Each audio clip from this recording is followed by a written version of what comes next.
স্ক্রিনে আপনাদেরকে একটু ভালো করে দেখাই। এই যে 2349 দাগ, এই 2349 দাগ, এই জমিটি কিন্তু আমরা দক্ষিণ পাশে শুধু আমি কালি দেখাবো যে আপনারা খাতা দেখেছেন 66 ফিট।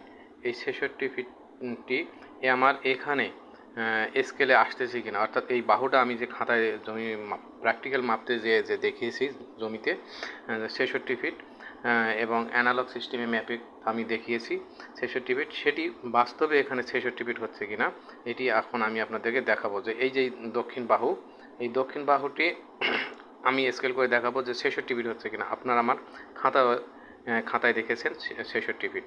তো দেখেন, আমি প্লাস আইকনটিতে ক্লিক করলাম।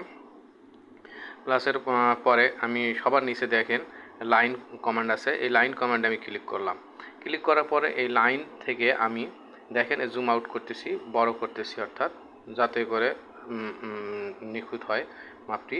তো এখন দেখেন এখানে আমি এসে ক্লিক করব, ঠিক আছে, মাঝখানে এই যে দেখছেন, অর্থাৎ 65 ফিট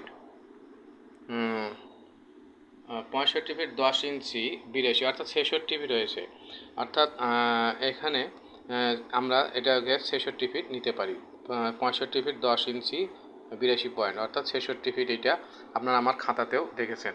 তো এভাবেই কিন্তু মোবাইলের আঁকা, অর্থাৎ এই যে আমি আপনাদেরকে দেখাচ্ছি, এটি কিন্তু মোবাইল দিয়ে তোলা ছবি। অর্থাৎ এই যে দেখতে পাচ্ছেন এখানে এই যে টেকনো স্পার্ক, এটি কিন্তু মোবাইল দিয়ে আঁকা ছবি, ঠিক আছে। অর্থাৎ এখানে দেখতে পাচ্ছেন যে দক্ষিণ বাহুটি এই জমির 2349 দাগের দক্ষিণ বাহুটি 66 ফিট। তো এটাই ঘটনা।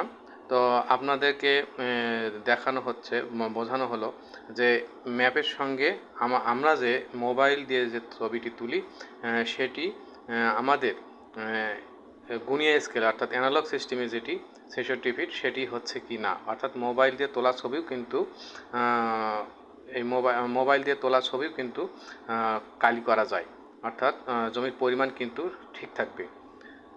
তো এটি নির্ভর করে আমি কত দূর থেকে মোবাইল দিয়ে ছবিটি তুলতেছি তার উপর, অর্থাৎ স্কেল আমাদের ঠিক মতো বসাতে হবে, তাহলে কিন্তু জমিটি এই মোবাইলের ইমেজ দিয়েও কিন্তু জমি মাপা সম্ভব।